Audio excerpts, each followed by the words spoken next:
Okay, so I'm here in Playa Canoa in Ecuador, and it's March 18th of 2023.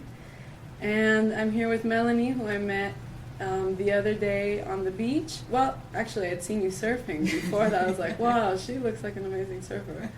And then Melanie came and sat down next to me on the beach, and within like 5 questions, I told her about my project, and she told me that she's a doula and does a lot of birth work, and now we're here, and she's going to share her birth story with us. Melanie, I just want to let you know that this project, I'll be traveling around the world, and I'll be meeting different communities of mothers and midwives, and the idea is to open up a birth memory, an oral birth memory, so that we remember what it is to be born and to give birth also. And at any point during the interview, you can say you don't want to answer something, or if you want me to take the story down at any point, you can also let me know. Okay. So if you want to share with us your name, and then if it's okay if I use your story in my project, which could grow into a book Sure.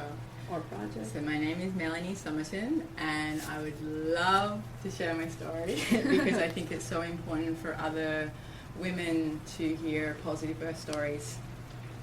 Awesome. Thank you so much. And is it okay if I use your project digitally or written Absolutely. in the future? Yeah. Yes, Awesome. no problem. Thank you so much. No problem. Yeah. So you can just start wherever you want about your story of giving birth. Well, I guess first of all, I'd like to say, just on what you just said, the sharing of positive birth stories, because there are so many traumatic birth stories, and there is so much, I think, societal indoctrination into a false belief system that birth is a horrible experience. It's scary, it's painful, it's out of your control, it's out of your hands, when this is actually not the case. For me, I believe if you choose birth workers to help you, and I really honestly believe that it is every woman's divine right to give birth in a safe, loving space, because this is her biggest rite of passage in life.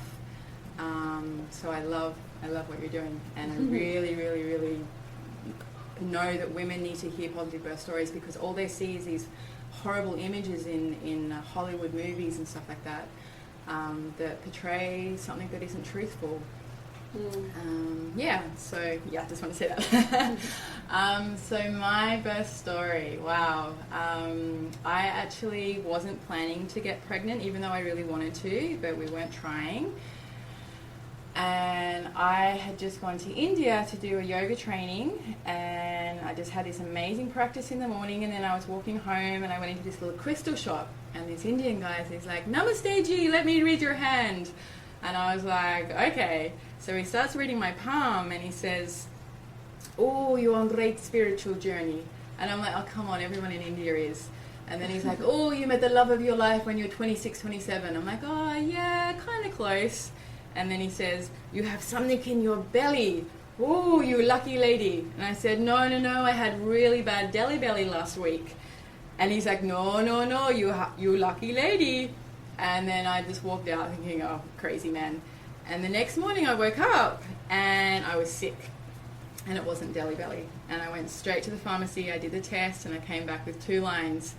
And I went straight back to the man, and I'm like, "I'm pregnant." And he says, "Yeah, here's a crystal for the baby." And he gave me this beautiful Ganesh crystal for my daughter. Wow. So that's how I found out I was pregnant. That's amazing. Yeah. And so then I flew back to Thailand, where I was living at the time, to tell my daughter's father. And it was a beautiful, unexpected surprise for both of us. And we had actually been planning to do some trips. He wanted to come to Ecuador, which we were thinking about moving here potentially, and I had always wanted to walk the Camino de Santiago.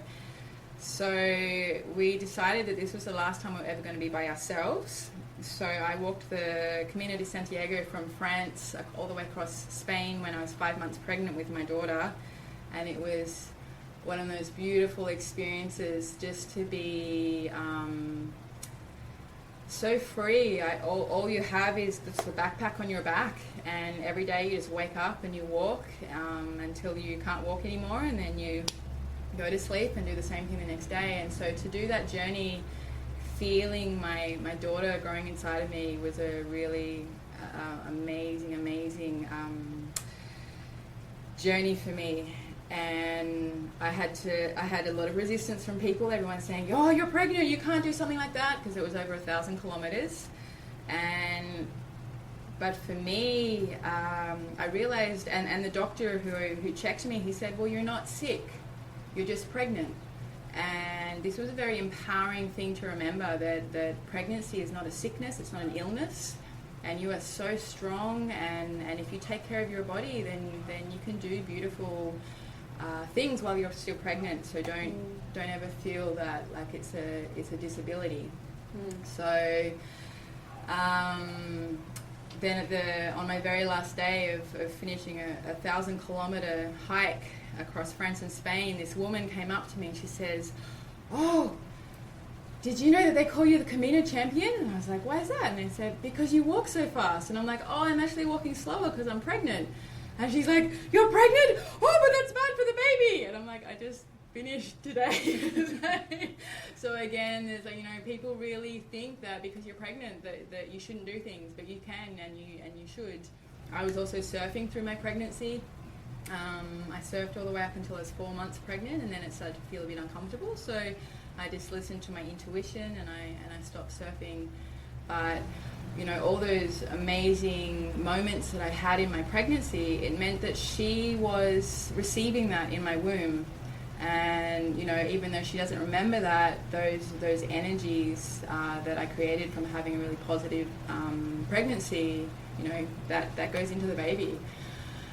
And then finally I was like, okay, I need to start organizing my birth. So 8 years before, I'd actually gone to California to visit one of my yoga students, and her mum picked me up from the airport, and she's this beautiful, gorgeous earth mama. She's just the epitome of the goddess. She's just this long silver grey hair, just, oh my goodness, just the energy that radiates off this woman. And the moment I met my friend's mother, I was like, you're going to deliver my baby. And she laughed at me and had a little chuckle, and that was the end of it. And then 8 years later, when I found out I was pregnant, I rang her up and I said, I'm pregnant, where do you want to deliver this baby? And she said, oh, I think Thailand's too hot, let's go back to Australia. And I'm like, okay, let's do that. So I flew her to Australia in my last month, but I had to get to Australia sooner because I wasn't able to fly after 7 months. The airlines wouldn't let me on international flights. Oh, really? Yeah. So it's a limitation on how long you can fly internationally. Oh, so wow. I spent my last 3 months in Australia. My daughter's father and I, we bought a camper van, and we're driving around Australia and camping in national parks, and they didn't have facilities and stuff like that. They just had maybe a composting toilet but no showers. So at 8 months, 9 months pregnant, I'm showering under waterfalls, and just the most beautiful experience. And every time we'd set up camp and I'd make breakfast in the morning, birds would fly down and they'd start eating out of my breakfast bowl. It was like this amazing energy was radiating off me that animals kept coming up to me. I've never had that experience in my whole life, but through my pregnancy, I had this owl. It used to come and watch me in the shower every night, and then it would follow me down to, sometimes we're camping, and it would follow me down to our tent, and it would just hoot above my tent the whole night long, and then hummingbirds would fly up to me, and then I'd be eating food and birds would fly up and start eating out of my breakfast bowl. So there's this amazing energy of a pregnant woman that just is so in tune with nature and animals, that animals are really attracted to you. So that was such a beautiful memory while I was pregnant. And then, so finally we came closer to the birth date. So my US midwife flew all the way to Australia. And she has spent her whole life delivering home births, and she's not hospital trained. She was kind of, what would you call it, like a guerrilla style midwifery trained. where she just learnt from experience of working with women, and she was very in tune with like Ina May Gaskin, and you know, she got certified in CPR and all this kind of stuff. But yeah, she just basically just was delivering babies up in Northern California for years and years and years, and grandchildren and great-grandchildren of all these women that she's delivered. So when she flew over, all she had was a Doppler and a little cloth to weigh the baby. And so my mum, when she's like expecting this midwife bringing all this baggage and stuff like that to deliver a baby, and she's like, that's all she's got. Then my mum was actually very unsupportive, and it kind of broke my heart because I wanted my mum to be part of the birth, also my sister. But they were, you know, they were fearful because they love me, I understand, but they did not want me to have a home birth. So I actually was quite shocked because my mum had had a home birth for her first child, so I thought my mum would be supportive, and then her next two she went to the hospital. So I had to fight my mum and my sister for their support in me having a home birth, and it was really heartbreaking that I wasn't getting that support. And my original plan is that I wanted my mum there, I wanted my sister there, I wanted my midwives there, and I wanted my daughter's father there as my support group. I wanted it to be quite big and beautiful and communal. But in the end, both my midwives advised me, and they said, Melanie, this is your birth, and you need to be in a really loving, positive space where people support your decision to home birth. And so potentially you may have to ask people not to attend. And this was a really challenging decision for me. But in the end, I'm glad I did make that decision. So in the end, I just had my daughter's father and my US midwife and my Australian midwife there, and it was beautiful. It was so loving, it was so supportive, it was so respectful. So yeah, it's really important to make sure you choose the people who support how you want to birth. Really important. And it's interesting that I feel like is a common thing where like a lot of people want their mothers or family there, and then there sometimes comes a point where there's clashes in beliefs, or just maybe it's a feeling of being like your own self, and it's not your mom's birth story anymore. Now it's like you becoming a mom. Exactly. And it's, you know, that's other people's fears, not yours. So you don't want other people's fears and projections in your birth space. But yeah, so anyway, so my midwife, she flew from the States a month early, and she'd said, just in case it's a long labor, I'm going to need a support person. And so then we were like, oh gosh, we have to find someone else. And because I don't live in Australia, I was like, wow, I don't have connections anymore. And then so we went to a local mums and bubs group, and we talked to women there and said, do you know any midwives or like doulas or something? And then at that point in Australia, they were actually trying to make midwifery and home births illegal. And the way that they were doing it was through insurance. And so they were making the insurance premium so high that no one could afford to do it. And that was their way of getting rid of home births. And so it was really hard to find someone. And then suddenly one of the mothers said, oh, I know this woman. Here's her number. And so I went home and I called her, and it turns out she literally lived 5 minutes up the road from my mum. And she used to do home birth in the community that I grew up in, and then she trained through the hospital system to become a midwife, but she really wanted to get back into home births again. And so we all met at my mum's place, and we all fell in love with each other, and I said, you know, I want to do my home birth at my mum's place, but she's really not comfortable with this. And then my Australian midwife said, oh, I have a penthouse apartment down south on the coast if you want to move in there, because I hardly use it. So, so my daughter's father and I just like looked at each other, oh my God, are you serious? Thank you, universe. So we packed up our camper van and our midwives, and we all drove down there. And we had this penthouse apartment overlooking the ocean. and we had a huge big swimming pool there, and like a gym and hot tubs, and there was even a what are they called, those spaces where you go inside and it's all dark and enclosed, a float a sensory decoration. Exactly. So they had that there. They had like they had a golf course there. They had their own private beach. I was like, wow, we lucked out. So we all moved down there because I had a month to go, and I could have gone at any point. You know, you never know when you go into labour. So one of the best memories of my entire life was every single night sitting at the feet of these two wise women, these two midwives. I just got goosebumps. And every night I'd sit there and say, tell me your birth stories, tell me your birth stories. Oh, I'm having goosebumps. And they told me every single birth they ever attended. The good ones, the bad ones, the tricky ones, the complicated ones, the ones that they didn't even make it to the birth. The woman just pushed the baby out by herself. The ones where they were stuck in snow, the ones where, you know, just it was so amazing. The breech births, the twins, the surprises, you know, all those things. And so every night just sitting at the feet of these two wise women and just hearing these stories.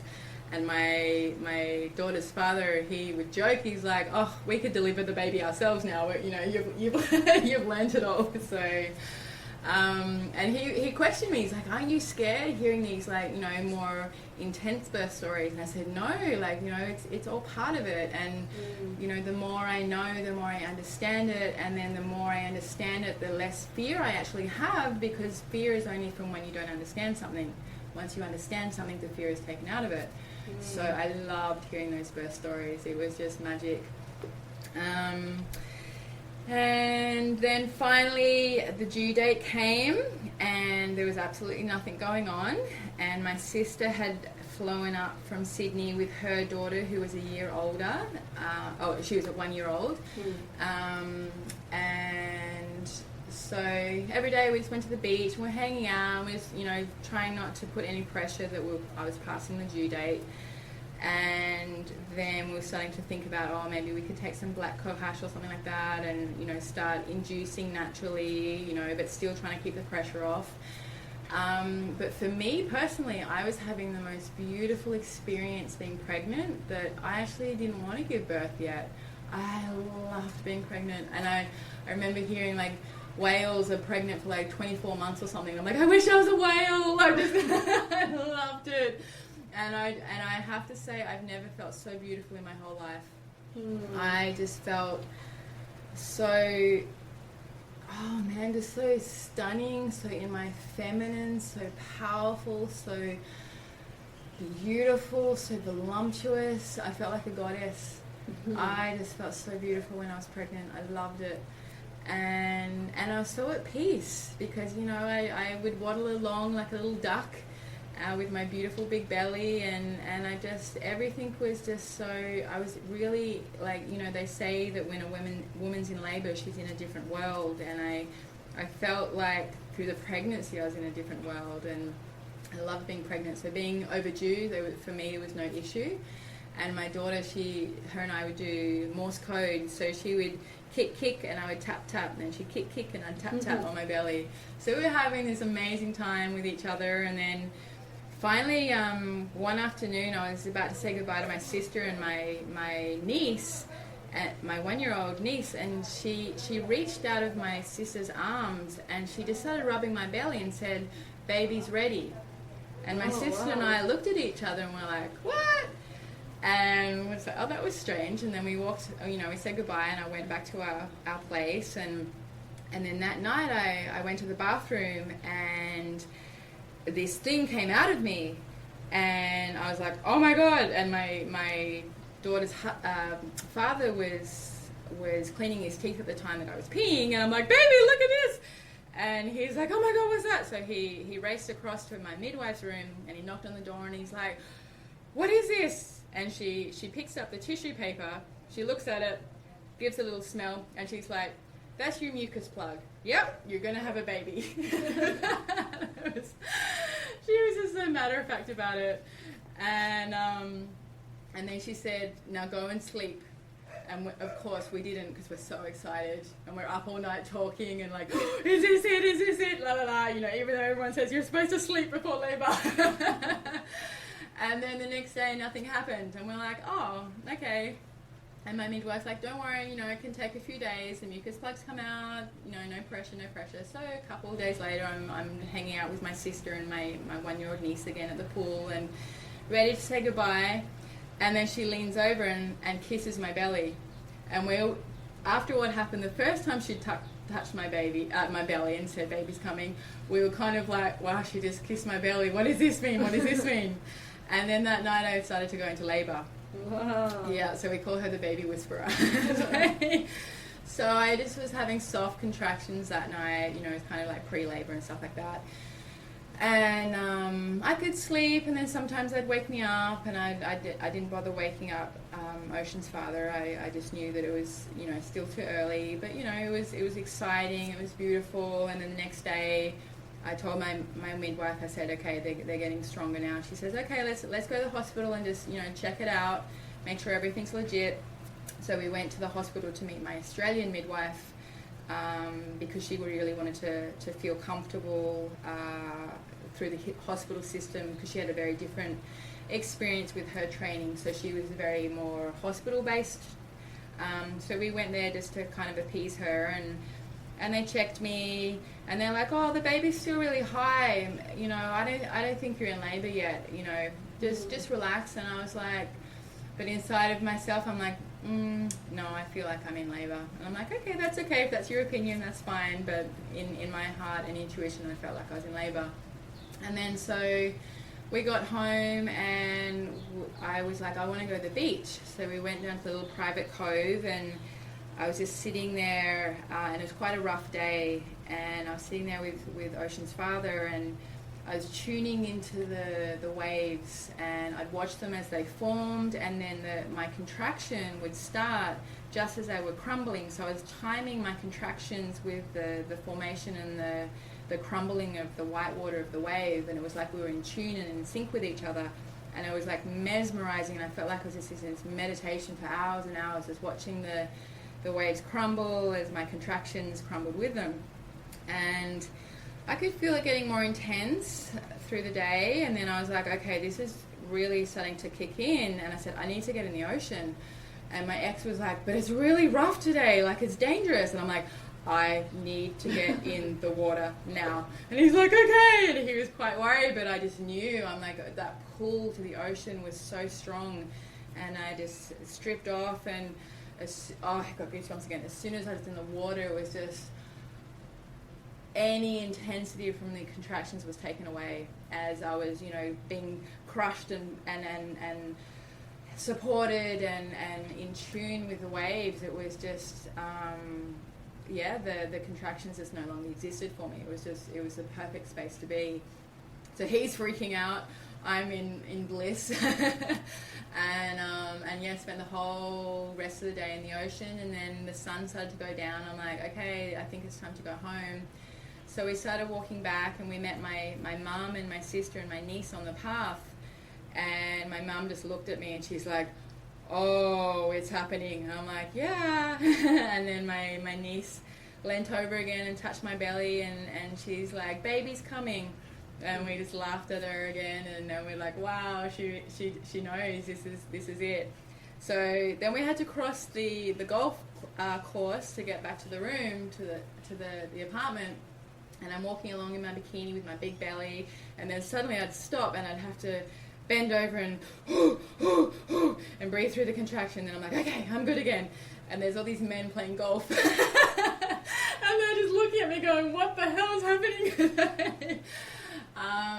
And then we went back to the apartment, and my two midwives were up there waiting for me, and they saw me, and they're like, okay, just maybe you should start timing these contractions. And so they gave a timer to to Ocean's father, and he was timing them, and I was sitting on my ball doing circles and just really connecting to that spiral movement within, and just feeling so strong and so powerful. And I had always wanted to have a long labor because I knew I wanted to be a birth worker, and so I wanted to have the experience of you know, really having that journey through the intensity of it. So it got to about like 11 o'clock at night, and the contractions were like really getting intense, and they were really close together, and my midwife's like, okay, we've run a bath for you, because I wanted to have a water birth.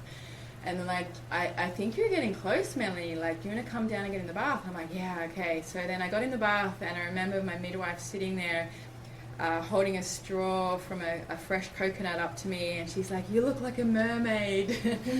and suddenly I was puking, and I was getting shakes, and I was like, oh my God, wow, this is transition. And I was like, wow, that's it? This is too easy. And I was really disappointed because I wanted that rite of passage. And I was like, that's it? And I'm like, oh no, I mean, like, it's going to happen soon. But boy, was I wrong.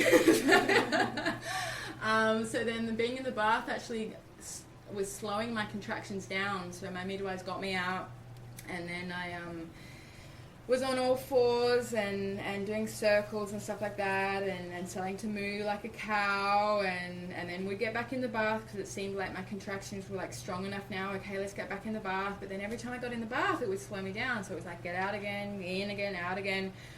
And then because it was starting to get, you know, the really late into, or the early hours of the morning, I was getting really tired. I just wanted to sleep. And this was when it started to get tough for me, not because of the contractions.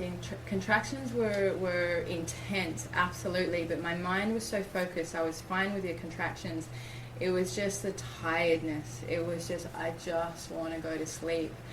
And then my Australian midwife, I don't know why she had one of these, but she had a thermometer, and she wanted to check my temperature, make sure everything was okay. But instead of like one of those really fast 30-second thermometers, it was the old-fashioned thermometer that took a minute to take the reading.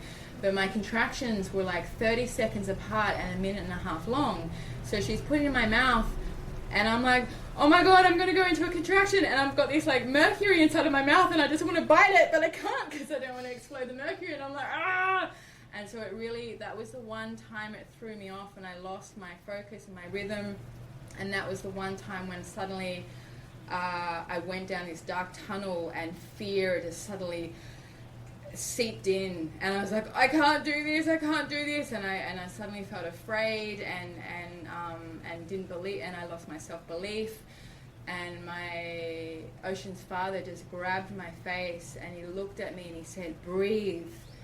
Oh, I got goosebumps now. And he pulled me back into my focus. And as soon as I returned into my breath, and the thermometer was out of my mouth, and I was okay. But I just remember that fear tunnel.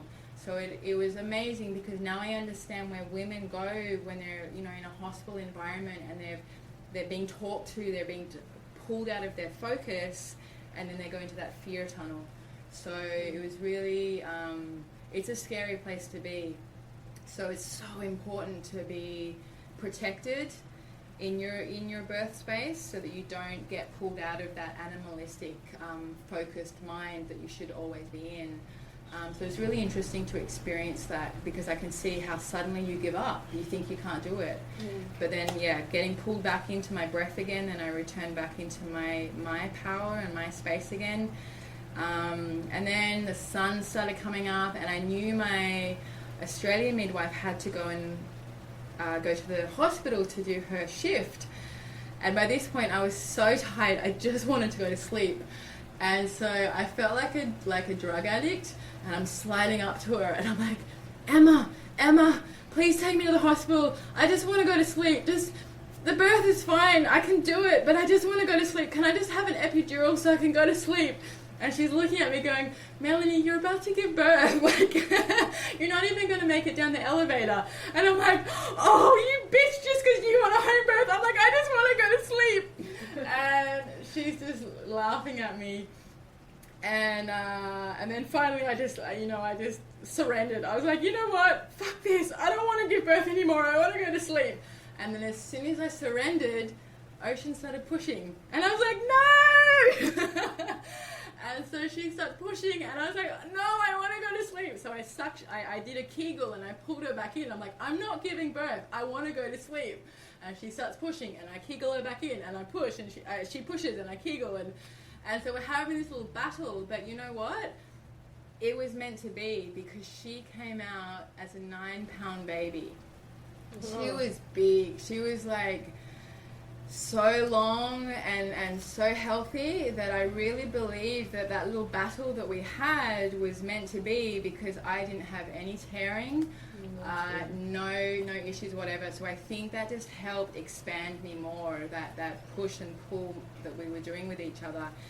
And at that moment, everybody had gone out of the room. They were all really exhausted, and they were having a cup of tea, and then I just wanted to be by myself.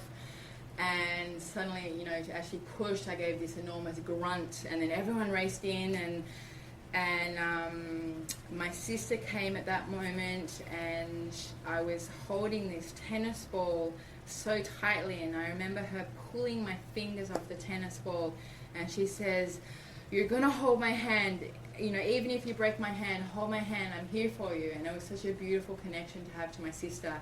So the deal with her, because I had to ask my family to not be present in the labor, so I could be in a positive environment. But I had said that I wanted my sister to be there for the pushing part of the birth. So they'd called her as soon as I started pushing. And then I pushed Ocean out in 22 minutes. It was so fast. Mm-hmm. And when she started crowning, my midwife said, "Melanie, open your eyes." And I remember saying, "No, I'm too tired. Take a photo. I'll look later." And she's like, "Open your eyes." And she took my hand. She placed my hand down on my yoni, and I could feel Ocean's head. And then that was like, oh my God, I'm there. And then the next breath and the next push, I pushed her head out, and then I got that little moment of rest. And then suddenly the next surge came, and boom, I pushed the whole body out. I remember that feeling, and it was a slurp. That's a sound as well. I never forget that sound. And she came out, and I looked down, and she was born in her caul.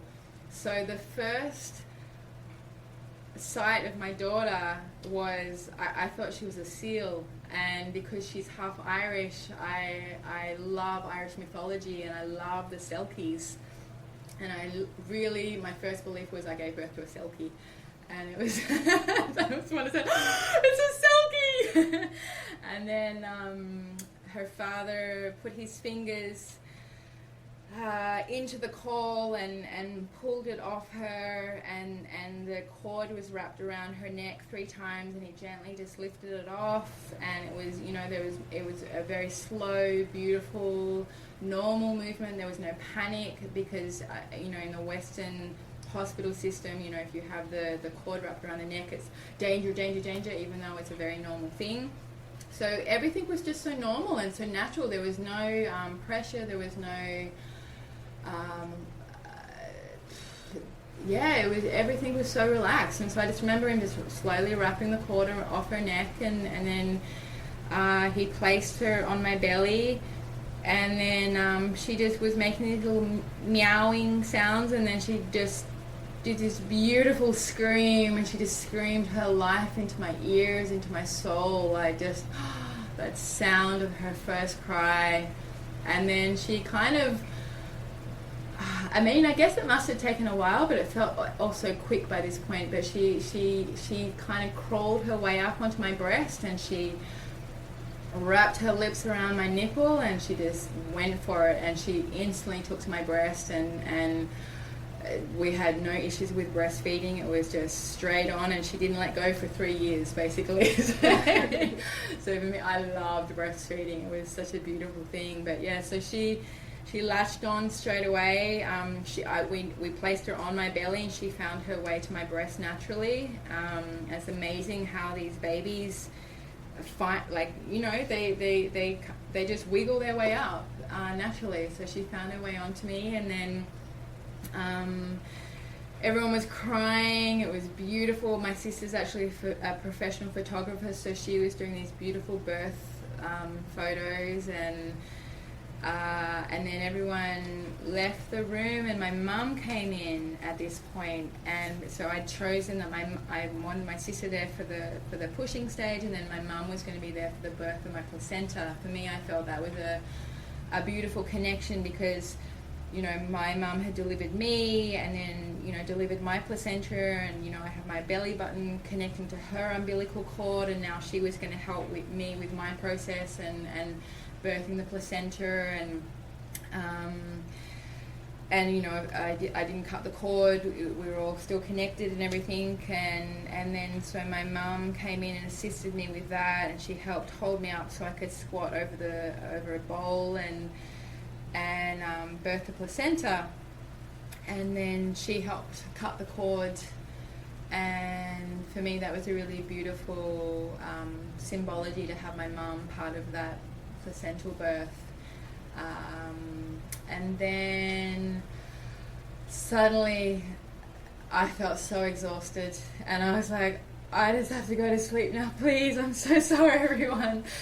And so I went to we went to our room, and me and Ocean and her father all crawled into bed and passed out for a few hours, and then I got woken to these little meowing sounds, and I opened my eyes, and there's my daughter, and I just haven't taken my eyes off her since. She's the biggest gift to me, and I remember like that first day of just staring at her, just so blown away by this beautiful thing that's come out of my body, and wow, what a gift, and how incredible my birth was, and how loving and supporting and supported and respectful it was, and I wanted to give birth again. It was just, I could give birth 1,000 times again and again and again, just to meet her all over again. It was just, wow. So, yeah, really, really amazing. And then that, while we'd been sleeping, my US midwife, she had taken my placenta and she'd washed it and cleaned it, and then she'd cut a piece of it and she put it in a shake with blueberries and yogurt and honey and blended it up, and so when I woke up, she came up, and I'm actually vegetarian, so it was kind of, I really wanted to do this placenta thing, but I was also like, oh god, how do I feel about eating meat? But then I'm like, okay, well, it's me. There's actually a word for it, I can't remember what it is, but there's a word for eating your own flesh. So she knocked on my door, and she's brought in this shake that looked, really purple, and she's like, okay, try this. And I took a sip going, oh, is it going to be horrible? I'm eating raw meat. And then it tasted okay. And then she's like, how is it? And I said, oh, it's okay. So then she started describing the process, and I'm almost vomiting. I'm like, please stop talking. So then I was like, just don't tell me the process, okay? I'm just going to pretend it's a blueberry shake. And I drank it, and I remember feeling like Popeye the Sailor Man after he'd had spinach, because I was so depleted and exhausted after the birth. And then having this placenta shake, oh my goodness, I have never felt so alive in my whole life. It was just like a lightning bolt of energy. It was so incredible. So I highly, highly, highly recommend having a placenta shake. Really recommend it. And then with the rest of the placenta, she actually dehydrated it and encapsulated it, so that for the next couple of months I could have a placenta capsule every day. And I definitely felt the benefits of that, but nothing compared to having the raw placenta. So if I ever got pregnant again, I think I would actually freeze the placenta. Well, I'd cut it into maybe like ice cube shape, or like ice cube size shapes, and I'd freeze it and put it in my shakes every day, and that is how I would take it, because it was just, I've never felt so much energy in my whole life than what I did from having that placenta. So yeah, and so I think that was the end of my story. Thank you. Thank you so much. You're welcome. Thank you for listening. It's so beautiful. I feel like in so many moments I was almost crying. Oh, it was the most empowering, most beautiful moment of my life. I just loved giving birth, and I think all women can have a birth experience like that if they choose that loving, supportive team around them and believe in their body. And that was one of the things that I'd read all the Ina May Gaskin books. I really, really recommend all her stuff. And she had said in one of her books, your body is able to give birth when you're unconscious. So you don't even have to do anything. And that was I think, looking back at my birth, I think that it took so long because I kept trying. I was like, oh, I got to do this, and I've got to do this, and I've got to change positions, and I've da-da-da-da-da. And in that moment that I'm like, you know what, I'm too tired, I just want to go to sleep, and I surrendered. As soon as I surrendered, I gave birth. And I remember other women saying that to me, as soon as you surrender, that's when it happens. It's like, just, your body knows how to do it.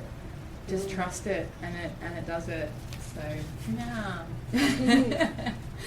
Amazing. It's so nice to hear you also, because it's nice to hear like the connection you had with your daughter when she was born, and to hear you describe it. Like it gave me goosebumps too. And just like the joy that you have in telling your story, it's really nice. Nice to hear. It's like contagious. Yeah, good. So I really appreciate you sharing your story, and it'll help me when I give birth. Maybe I'll remember something you said, and it'll help me or anybody else that's listening. So thank you. Oh, another book that I read was it's an old book. It's called Birth Without Fear.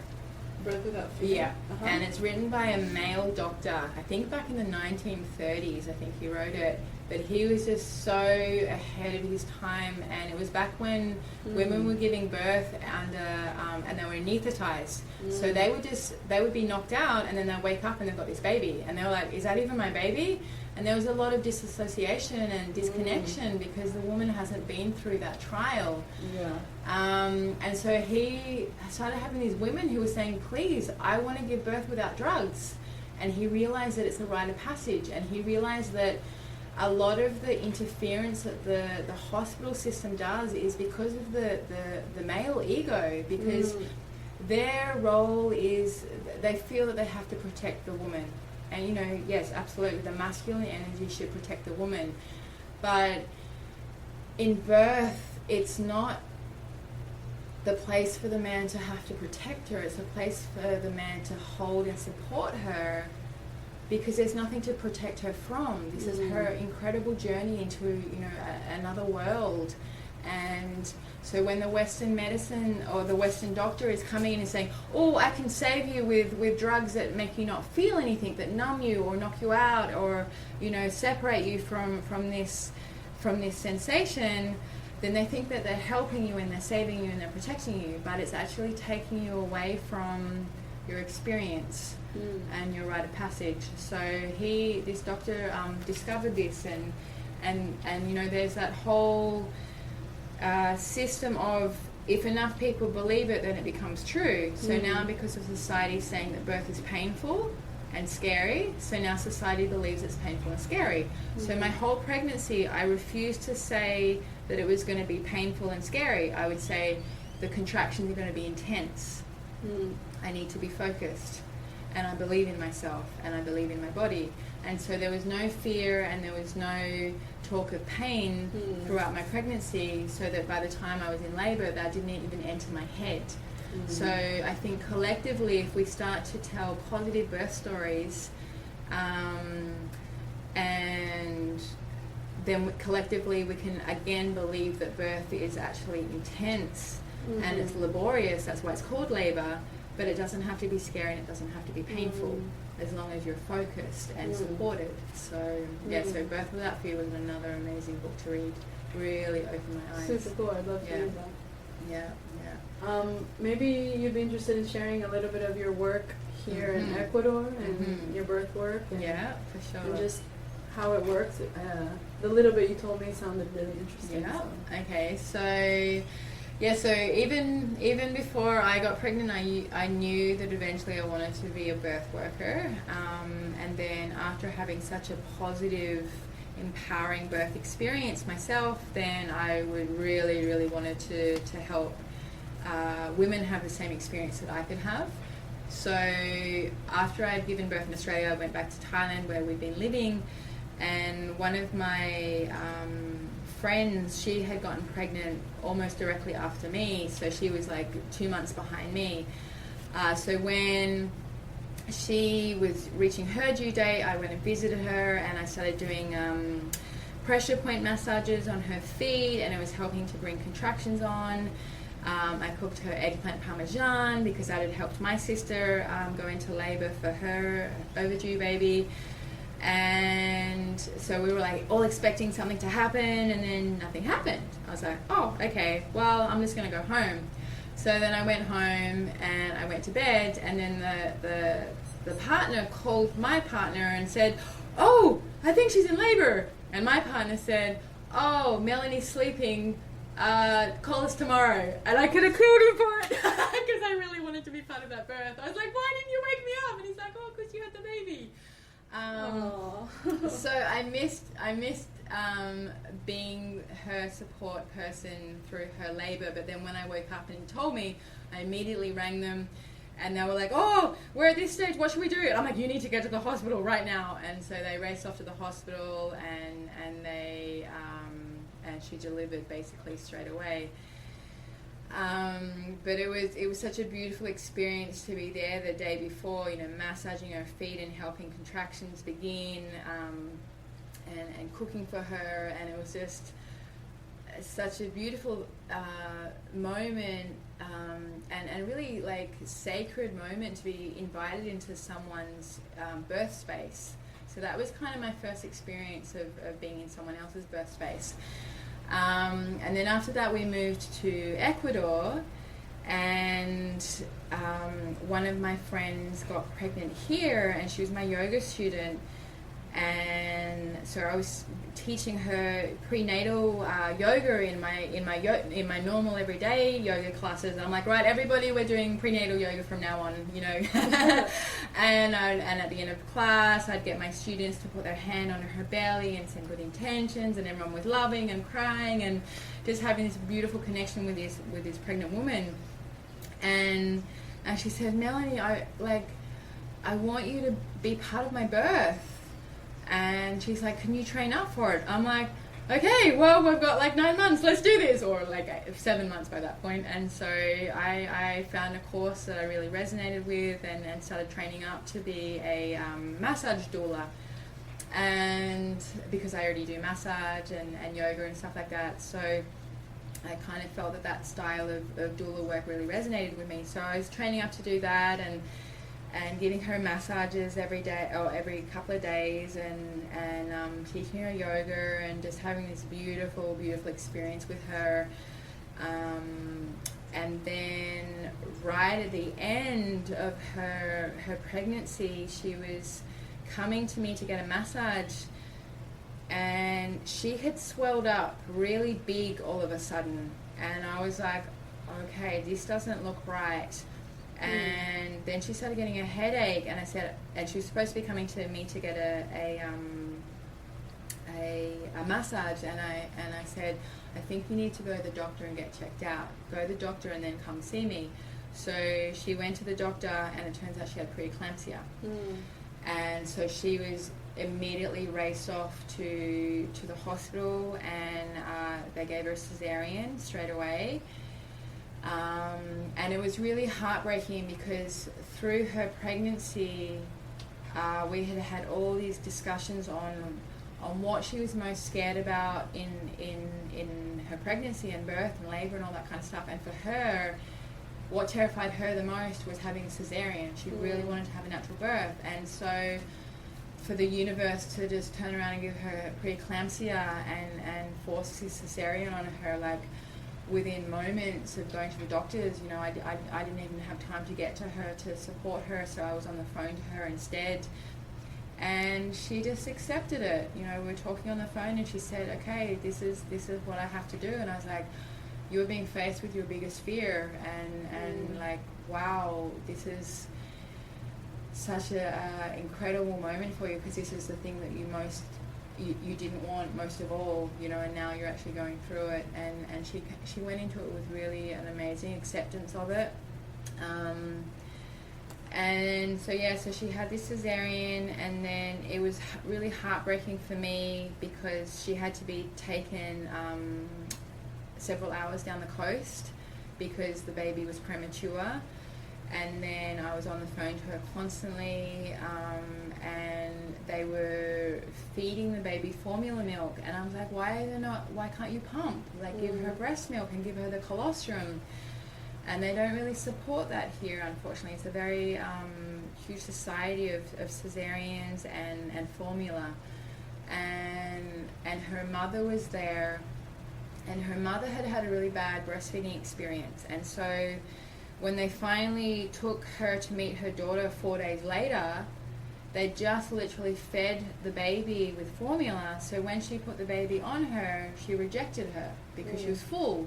And I was like, why would they do this? So then the mother, she feels rejected, and then there's, you know, this separation happening between the mother and the baby, and it was just so heartbreaking for me to be being part of this over the phone, feeling so far away from this woman. And then finally the baby took to her breast, but then it was really fussy. And they were saying that she, you know, maybe she couldn't breastfeed, and then she kept trying and trying because she was, you know, deprived of the natural birth, and so she at least wanted to breastfeed. So she's trying her hardest, and then her nipples were getting so painful, and she was in agony. And her mother, who had a really challenging time with breastfeeding, had turned around and said, oh, this is just what breastfeeding's like. It's supposed to be painful. Just put up with it. And it was such a heartbreaking, demoralizing thing to say to my friend, and my friend felt like a failure, not just because she'd had the cesarean, but now because she couldn't breastfeed, and it was so painful, and she was in tears trying to breastfeed, and then she's feeling like a failure. And so then me and my other friend said, look, you need a lactation support person, and they weren't offering that in the hospital. So we got her on some YouTube channels and on instructing her how to breastfeed properly, and then she got the hang of it, thankfully, and then it wasn't so painful for her. And you know, just that saying to her, it is actually not a normal thing for you to feel this intense pain through breastfeeding. You need help. So I think a lot of women think that they're supposed to be in agonizing pain when they breastfeed, and they're not. So that's really, lactation support is so vital. And then so that was my first introduction into birth here in Ecuador. And then I actually had another friend who got pregnant at the same time, and so immediately after this, really different experience, very unexpected experience. She went into labor, and this was her second child. Her first child was really fast, so I knew this was going to be a fast labor for her as well. And so I got a phone call from her in the middle of the night, and I immediately drove to her house, and I walked in, and I was like, woo, we have to go to we need to go to the clinic right now. And I looked at her partner, I said, have you got the bags packed? And he was running around like a headless chicken. And it's like, okay. And he's like asking her questions. I said, don't talk to her. We're not talking to her only in between contractions. Just leave her, like you and I talk. I'm like, okay, let's pack food, let's get everything ready. So I focused on him. I knew she was in complete control. She was doing her thing. She didn't need to be interrupted. We got the car packed. And then I said, okay, let's get her into the car. So I got her in the car, and then he starts tearing down the road, and they have the most bumpy road ever, which is agonizing for her. And I'm like, no, drive slower. And so then I'm like, trying to explain to him, like, okay, there's a contraction coming, you need to slow the car down and actually literally stop the car. We are not going over a bump in a contraction. This is agony for her. So he was like, okay, and he would slow it down a little bit. I'm like, stop the car! And then he's like, oh, okay, I get it. And then so she'd have a contraction, and then I'm like, okay, she's coming out of it, you can start the car again. And then we kept driving, and it took us so long to get to the hospital. So by the time we got to the hospital, we've got into the clinic. The doctor checks her, and he's like, what's going on? I said, look, her water's just broken. She's ready.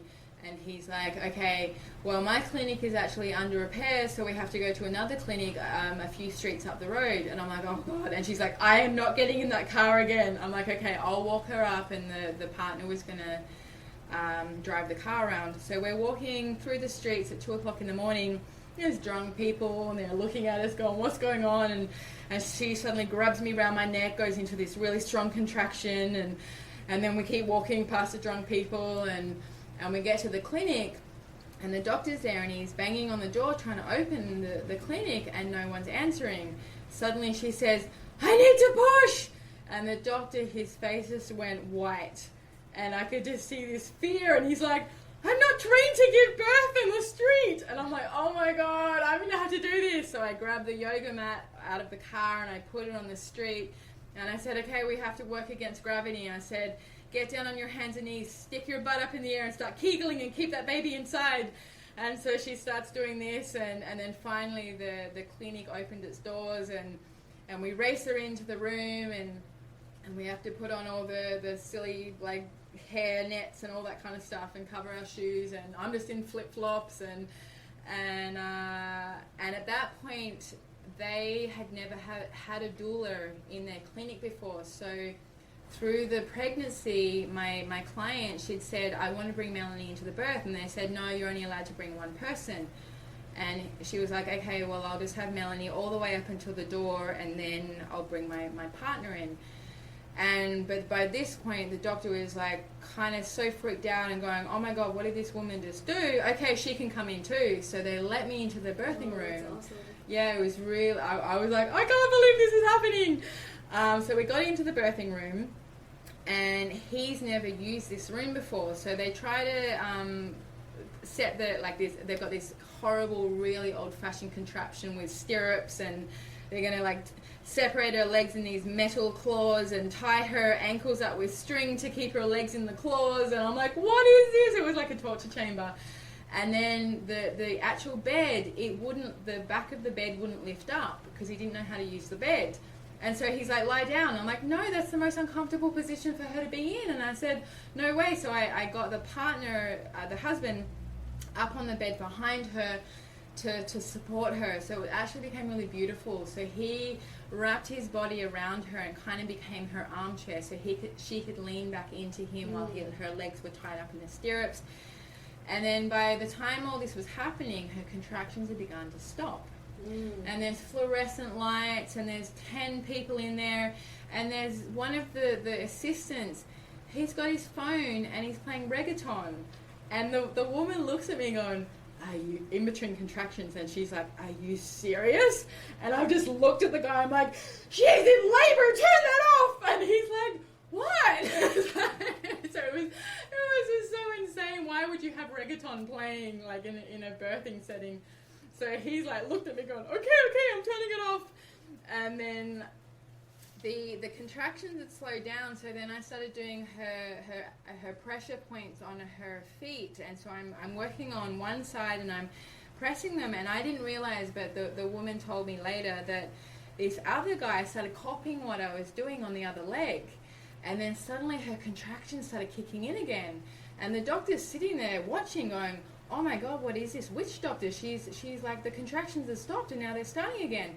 And then I said, I need to get her elevated. I need her standing. And the doctor took his stool away from between her legs and he's like, here, take the floor. And I was like, whoa, I can't believe he just agreed to this.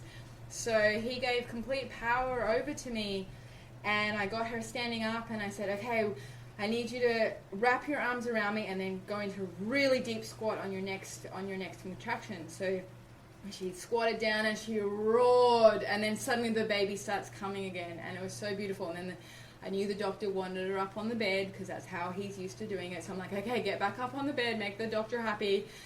And then she pushed the baby out, and it just came like that. It was just so fast, and it was so beautiful. And she did get a little tear, nothing too major. So then they just stitched her up again after that. And then I went out to tell the family that, you know, everything was fine, and a little baby girl had came out, and then the doctor came out, and all the family are like, oh, thank you, doctor, and he's kind of looking at me, and he's like, I can see in his eyes, he's like, I don't know what to think about you. And he just kind of nodded at me and he walked off. And then this other guy comes up, and he turns out to be the pediatrician. He came up and he took my hand with both hands, and he's clasping and shaking my hand vigorously, and he's like, wow, and he's saying in Spanish, and he's like, wow, what did you do? That was amazing. I've never seen anything like that before. And it turns out that he was actually the guy on the other leg copying all the acupressure points that I was pressing to help the labor progress. And he was just so amazed and just like, wow, I've never seen anything like that before. And so it was really such a mixed feeling of like, wow, the head doctor just didn't know what to make of me, and the pediatrician fell in love with me. And so that was this really incredible, beautiful birth experience here.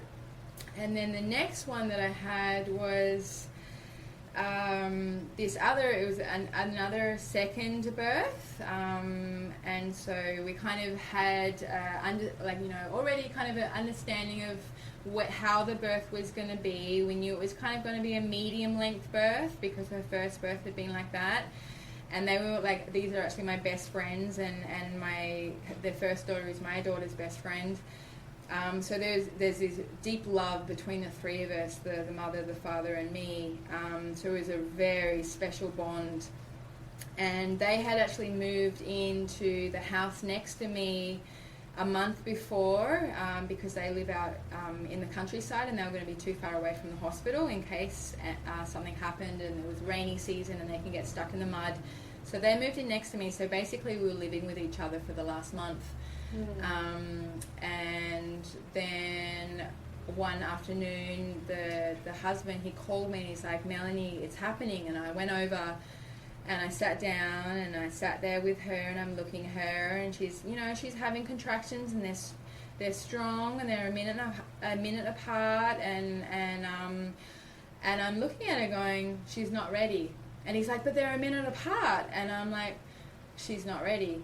She's still having a conversation with me. She's still gossiping about like what's going on in the town. I'm like, she's gossiping. She's not ready. And I'm like, just go and sleep, go and rest, it's going to happen, but not yet. So I went home and I had my phone next to me because I knew it was going to be very soon. And so then 11 o'clock at night, suddenly they're like, we're on our way to your house. We've got the car packed. And they pulled up at my house, and she was in full labor, and she is making the animal sounds. And I'm like, okay, now she's in labor. She's sounding like a cow, basically. So let's go. So we went to the clinic, and we got in there, and the doctor immediately wants to do the cervical checks, and here they want to do it every 5 minutes, and I've advised my mamas that they have the right to say no. So she did the first initial check, and she was 7 centimeters dilated. But then, there's all the fluorescent lights, and there's the change of scenery and the car ride to the hospital and stuff like that. So I could see her contractions just slow down again. So I said, look, can we have our own space, and can we turn the lights off, and can we just, find our own rhythm again? And the doctor was like, yeah, no problem. So this was a different doctor. This was a female doctor this time. And she was very open and receptive to us. And so we had our own space, and we brought the contractions back to full speed again. And then I was like, okay, she's getting ready. And I had discovered through her pregnancy that she was getting these really, really, really intense pains. And the doctor had said, oh yeah, that's normal for like it's your broadband ligaments, and it's normal for a second pregnancy. But the descriptions were not right for me, so I started researching it more, and it was actually not the broadband ligaments, it was actually her groin ligaments. And when this, I can't remember the term for it now, but when this happens, it actually means that the worst thing you can do for that woman is give birth with her legs spread open, and she can do a lot of damage, and it can cause incontinence and a prolapsed womb and all that kind of stuff. So when I discovered this, I told them to lie to the doctor and say that a physiotherapist had told them this, that she cannot give birth with her legs open. And so thankfully the doctor supported that. So the doctor had said, well, how should she give birth? And I'd said, tell them that the physio said that she had to be on her hands and knees with her legs closed. And then that's just going to support those groin ligaments from tearing and ripping and being overstretched. So thankfully the doctor agreed to it. So we pulled the bed apart and we pulled it all down onto the floor so she could be on her hands and knees. And so then so she was able to give birth like that. It was really nice that the doctor actually supported that, because normally that would not happen. And so she gave birth without any damage to herself. And it was so beautiful, and the doctor allowed me to be right there at the receiving end and be part of it. And then the partner, he was going to stay with my friend, and then I was going to go with the baby while it was getting weighed and make sure, that it wasn't given any injections or anything like that. So I was there singing her name to her, Lulu, and then I got to bring Lulu back to the mother, and we were just, all three of us, me, the mother and the father, were just in tears, and she wanted to keep her placenta, so I had my little cool box there, and I collected the placenta, and the doctor was all like, oh yeah, here's the placenta, but before we cut the placenta, we'd asked to wait minimum 5 minutes, which is not normal here. And so the doctor's like, okay, it's 5 minutes. And then the doctor was like, wow, there's still blood in it. I'm like, I know. And she was like, I never knew this. And I said, can we wait longer? And she said, oh, okay. So we got to wait over 10 minutes. And the doctor was really amazed that there was still blood in the cord.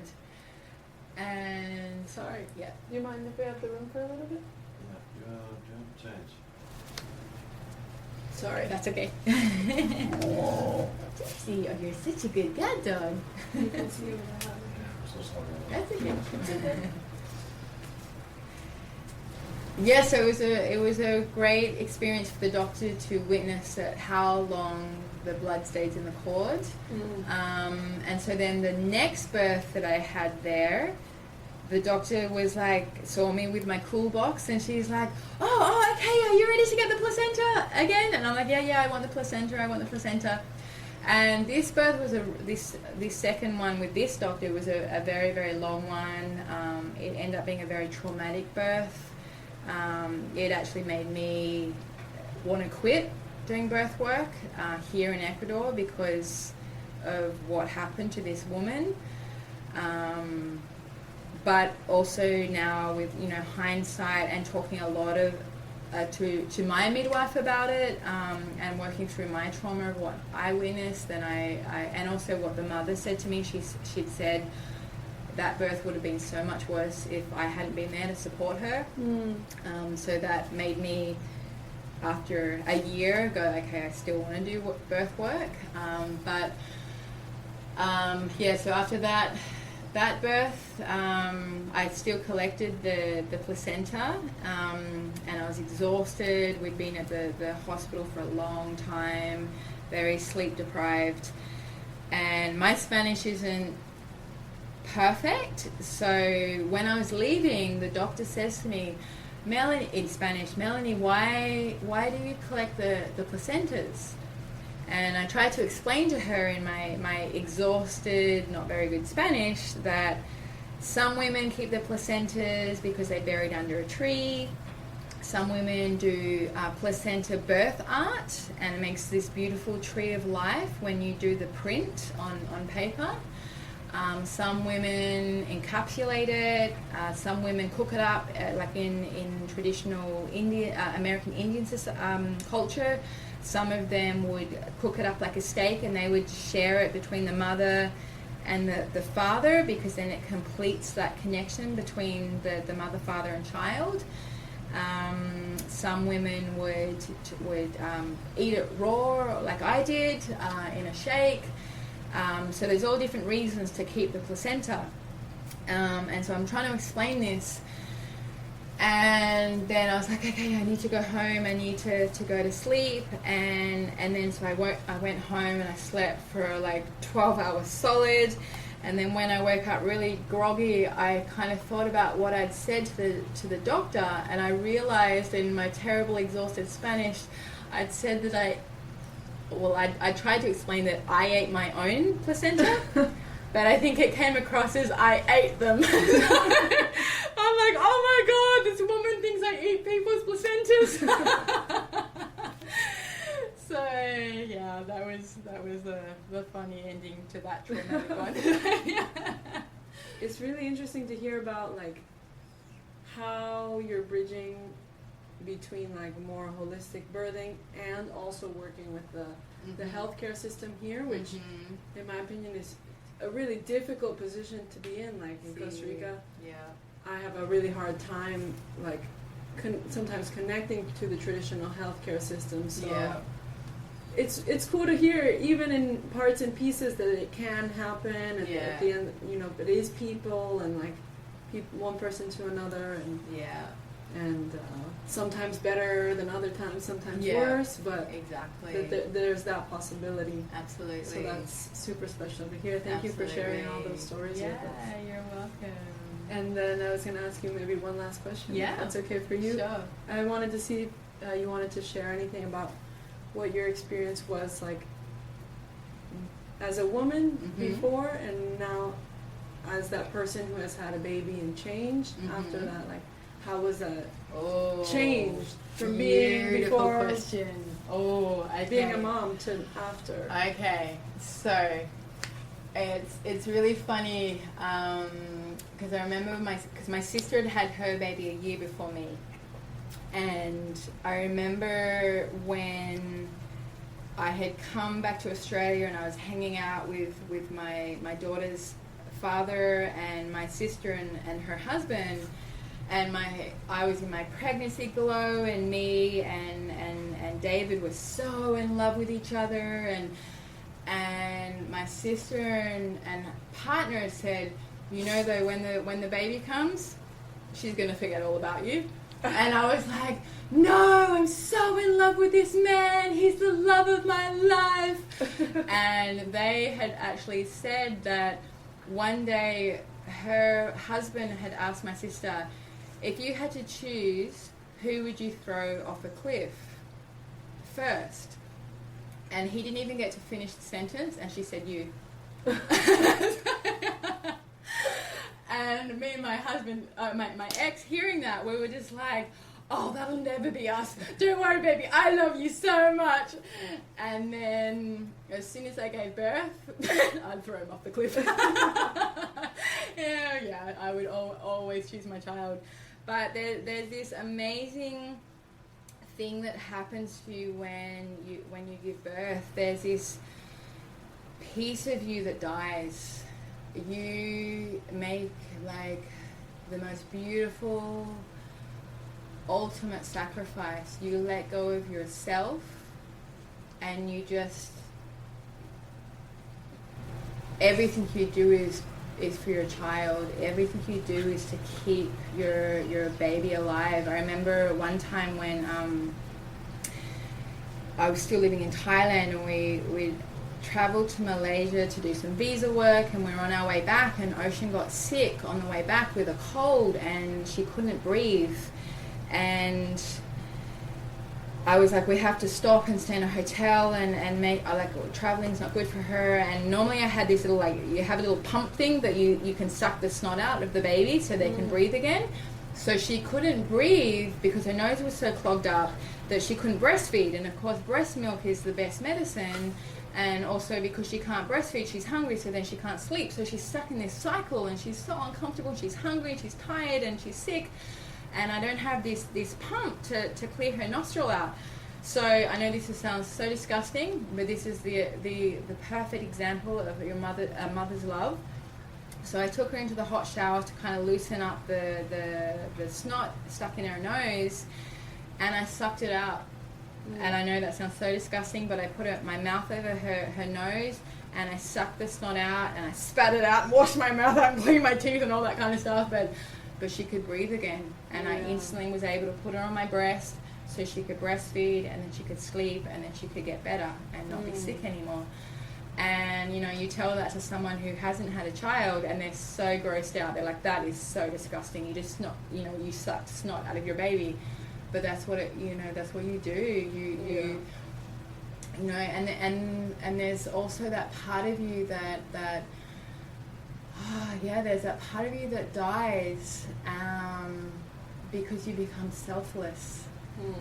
Everything is about making your baby strong and happy and loved and cared for, and you put all of your ego to the side, and it's a really beautiful thing to be so egoless, because it's not about you anymore. It's about this incredible little creature, this incredible gift. And then you hit 6 months, and then the hormones start wearing off. And then you get the sleep deprivation really starts to kick in then. And that's when you get cranky at your partner, and that's when you suddenly start to sometimes resent your partner because they're sleeping and you're not. And I think this is also something that the woman, I know I made this mistake. I was like, I can do it all. I want to do it all. I want to make sure he gets enough sleep, because there's no point both of us being sleep deprived. But then that caused separation.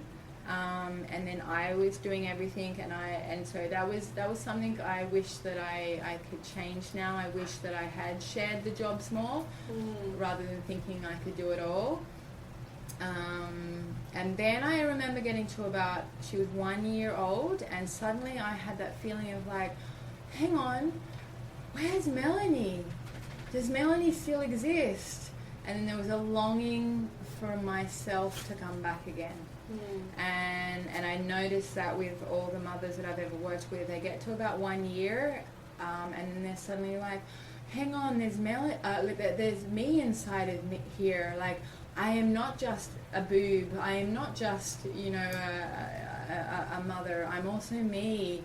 And then from 1 year onwards, there's a new quest for this new self-discovery of who you are. And it's a really beautiful journey of this rediscovery of self, and it's a different self. Yeah. So but being a mother is such a beautiful journey, and sometimes it's really hard, and it's not all beautiful. Sometimes it's so hard. Sometimes you do feel like you've given up so much, and then other times it's so rewarding. And but the biggest thing, I think, is really making sure you create a tribe. And don't try to do it all yourself. A really great lesson I had was one day I was taking Ocean out for a walk, strapped onto me, and it had just been the hardest day, and my ex was away at the time, and I was all alone, and I just couldn't get her to sleep, and I was just so broken, and I felt so deflated, because I'm like, you have a really bad inner self voice sometimes when you're a mum. You think you're comparing, and you're because you don't know what you're doing. And so I'm like, oh, I'm a terrible mom. I can't make her sleep. I don't know what to do. I don't know what I'm doing. And there's a lot of self-judgment, and I was like, I got to get out of this house. So I started walking down the beach, and I bumped into a friend, and she's like, hey, how's it going? I said, oh, I'm having one of those days.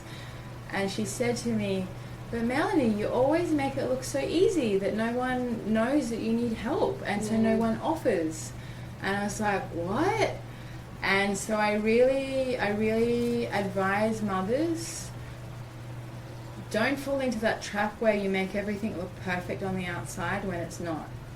Because then other mothers are then comparing themselves to you, which is, and it's not true, and they're like, oh, that mother's got it together, look, she looks all perfect, why can't I get myself together, why is my life not like hers? So I really think it's important for mothers to be honest, that they're struggling, or they can't do it all, or their life isn't perfect, because it's so important to be able to reach out to others, and others want to help you, but they won't help you when you have this facade of everything looks perfect on the outside.